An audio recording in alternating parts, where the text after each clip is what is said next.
Assalamualaikum warahmatullahi wabarakatuh. Baiklah, saya Rini Oktatiani Putri dengan NIM C1C0264. Di sini saya akan menjelaskan mengenai pajak penghasilan pasal 22, di mana tugas ini dibuat untuk memenuhi tugas mata kuliah perpajakan 2 dengan dosen pemampu Bapak Wirmi Eka Putra. Nah, adapun pokok pembahasannya yaitu yang pertama ada pengertian pajak penghasilan pasal 22, yang kedua ada kegiatan impor dan ekspor, yang ketiga ada pembelian barang oleh bendaharawan pemerintah, yang keempat ada pembelian barang oleh badan usaha tertentu, dan yang kelima ada penjualan hasil produksi industri tertentu. Nah, langsung saja ke pokok pembahasan yang pertama, yaitu mengenai pengertian pajak penghasilan pasal 22. Apa sih itu pajak penghasilan pasal 22? Jadi, pajak penghasilan pasal 22 adalah bentuk pemotongan atau pemungutan pajak yang dilakukan satu pihak terhadap wajib pajak dan berkaitan dengan kegiatan perdagangan barang. Nah, pembayaran pajak penghasilan ini dalam tahun berjalan dipungut oleh yang pertama ada bendahara pemerintah, baik itu pemerintah pusat, pemerintah daerah, instansi, atau lembaga pemerintah.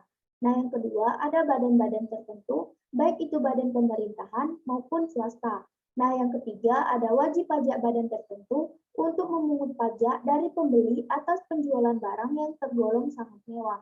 Nah, yang kedua yaitu mengenai kegiatan impor dan ekspor, di mana di sini objek dan tarif PPh pasal 22 atas impor yaitu ada barang yang impor dan ekspor, penjualan hasil produksi kepada distributor, penjualan kendaraan bermotor, penjualan bahan bakar minyak, pembelian bahan-bahan dari pedagang pengumpul, serta penjualan barang yang tergolong sangat mewah. Nah, pihak yang memungutnya yaitu ada Bank Devisa dan Direktorat Jenderal Bea dan Cukai. Nah, saat terutang dan saat pelunasan itu dibayar bersamaan dengan saat pembayaran bea masuk. Nah, untuk cara pemungutannya sendiri itu disetor oleh importir atau Direktorat Jenderal Bea dan Cukai ke kas negara. Nah, yang ketiga yaitu mengenai pembelian barang oleh bendaharawan pemerintah.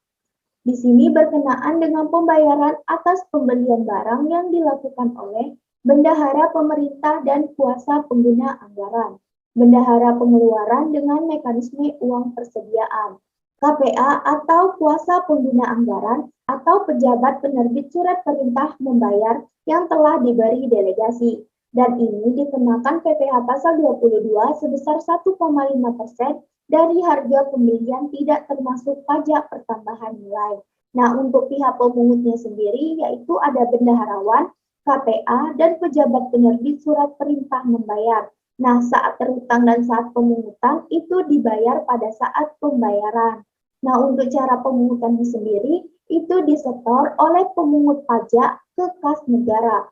Nah, yang keempat yaitu mengenai pembelian barang oleh badan usaha tertentu, di mana di sini dikenakan PPh pasal 22 sebesar 1,5% dari harga pembelian tidak termasuk pajak pertambahan nilai.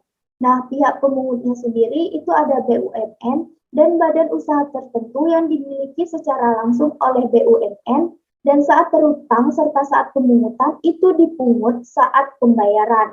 Nah, cara pemungutannya sendiri itu disetor oleh pemungut pajak ke kas negara, dan buktinya itu wajib diterbitkan dalam rangkap 3. Nah, yang terakhir yaitu mengenai penjualan hasil produksi industri tertentu.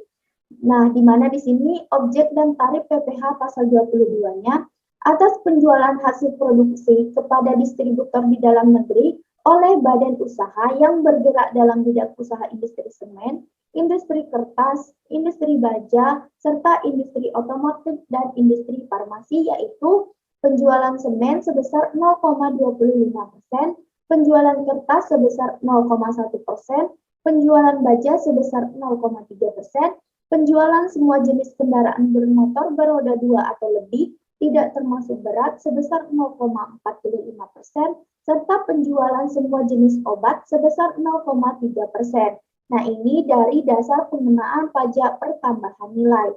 Nah, pihak pemungutnya yaitu ada badan usaha yang bergerak dalam bidang usaha industri semen, kertas, baja, otomotif, dan farmasi.